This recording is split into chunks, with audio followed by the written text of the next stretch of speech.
চলে এসেছি আমি আবার নতুন একটা রেসিপি নিয়ে। আজকে আমি নিয়ে এসেছি একদমই সিম্পল করলা ভাজি রেসিপি। আর করলা ভাজিটা একদমই সাদা করে করব, স্ট্যান্ডার্ড করলা ভাজি রেসিপি। বিসমিল্লাহির রহমানির রহিম। আসসালামু আলাইকুম বন্ধুরা, কেমন আছেন? আশা করি ভালো আছেন। আমিও ভালো আছি। দেশ এবং দেশের বাইরের থেকে যারাই আমার এই ভিডিওটা দেখতেছেন তাদেরকে আমার রান্নাঘরে স্বাগতম। আজকে আমি দেখাবো সিম্পল স্ট্যান্ডার্ড করলা ভাজি রেসিপি।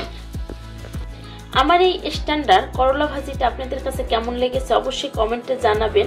আমার রেসিপি যদি ভালো লাগে প্রিয় বন্ধুরা অবশ্যই একটা লাইক দিয়ে ভিডিওটা দেখা শুরু করবেন এবং নিত্য নতুন রেসিপি পাওয়ার জন্য আমার চ্যানেলটাকে ফলো করবেন। বাসায় একবার হলেও এভাবে সাদা সিম্পল স্ট্যান্ডার্ড করলা ভাজিটা বাসায় ট্রাই করবেন। এটা খেতে কিন্তু অনেক ভালো লাগে।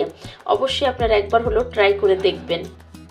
আমার রেসিপিটা যদি ভালো লাগে অবশ্যই আমাকে কমেন্টে জানাবেন কেমন হয়েছে আমার আজকের স্ট্যান্ডার্ড করলা ভাজি রেসিপি।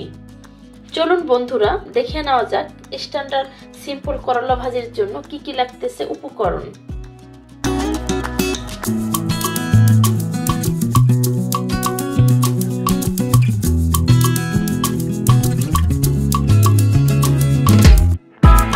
বন্ধুরা চলে এসেছি আমি আলু ছাড়া আমি কিভাবে করে করলাটা শুধু কাঁচামরিচ আর পেঁয়াজ দিয়ে ভাজি করে নেব সেটাই আপনাদের সাথে শেয়ার করব। আপনাদেরকে আমি শেখাচ্ছি না, আমি প্রতিদিন যেটা করি সেটাই শেয়ার করি।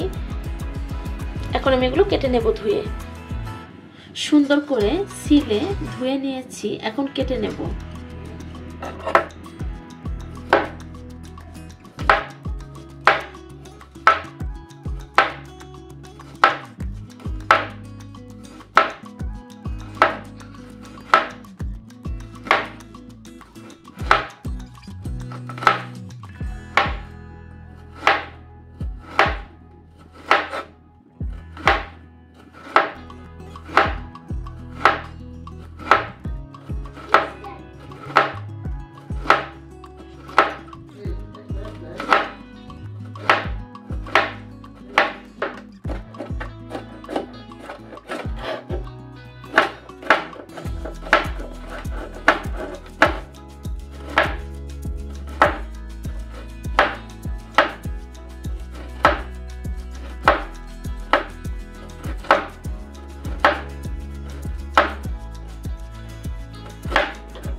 এরকম করে পাতলা পাতলা কাটতে হবে।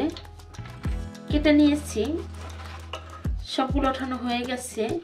এরকম করে যদি পাতলা কাটা হয় করলাটা সেটা কিন্তু ভাজি করলে বেশি করে পেঁয়াজ তেল দিয়ে খুবই টেস্ট কিন্তু ভালো আসে। দেখতে পাচ্ছেন আমি এখন কিছু বিচি আমি ফেলে দেব। যেগুলো বড় বড় আছে আমি এভাবে করে বেছে বেছে ফেলে দেব বিচিগুলো, কারণ অতিরিক্ত বিচি কিন্তু ভালো লাগে না খেতে।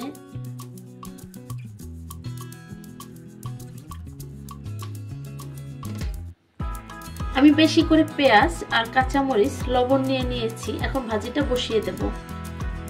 আমি এখানে অলরেডি রেগুলার সাদা তেলটা বসিয়ে দিয়েছি গরমে। কিছু পেঁয়াজ ভেজে নেব আগে।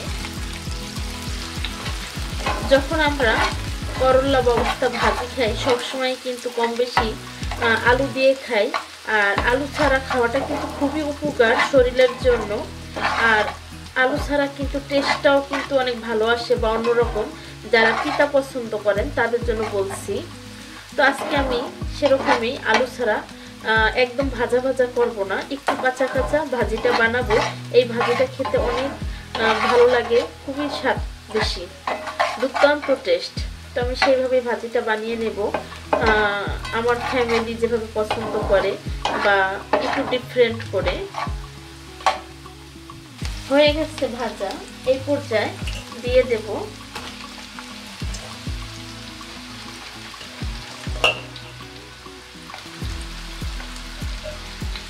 এখন দিয়ে দেব বাকি পেঁয়াজ, লবণ এবং কাঁচামরিচটা।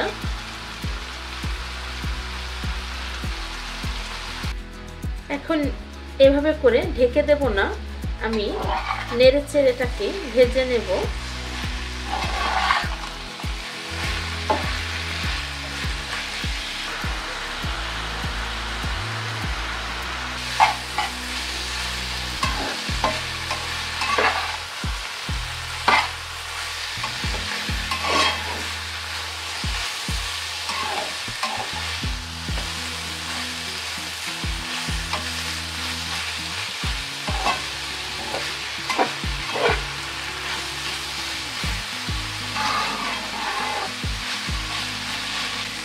প্রিয় বন্ধুরা, হয়ে গেছে আমার করলা ভাজিটা। আমি বলেছিলাম করলা ভাজিটা বেশি ভাজা ভাজা করব না। তো যেহেতু আমার করলা ভাজিটা করলা সিদ্ধ হয়ে গেছে অলরেডি, রান্না শেষ করলাটা। তো আজকের রেসিপি আমার এই পর্যন্তই।